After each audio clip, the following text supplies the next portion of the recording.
শুভ সকাল বাংলাদেশ। সাইকেলে 64 দিনে বাংলাদেশের 64 জেলা ভ্রমণ। আজকে 34তম দিন, আমি যাচ্ছি 34তম জেলা পিরোজপুর। গতকাল 33তম দিনে আমি বাগেরহাট শহরে না থেকে কচুয়ায় চলে আসায় কিন্তু আমার খুব ভালোই উপকার হয়েছে, কারণ আপনার কচুয়া কিন্তু পিরোজপুরের দিকেই, যার কারণে আজকে আমাকে মাত্র 15 থেকে 20 কিলোমিটার সাইক্লিং করতে হবে পিরোজপুর শহরে যাওয়ার জন্য।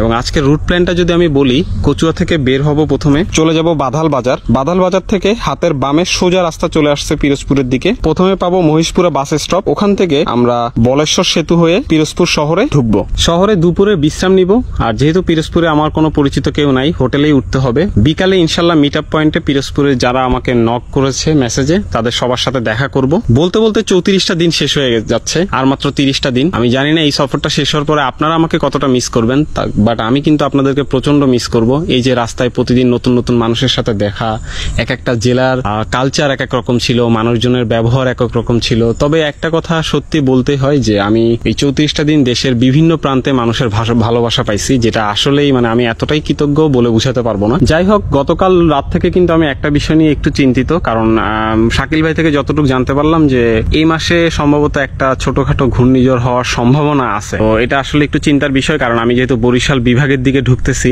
এখানে আমার বারবার নদী পার হইতে হবে। তো ঝড়ের বিষয়টা আসলে আমাকে একটু ভয় দিচ্ছে। বাট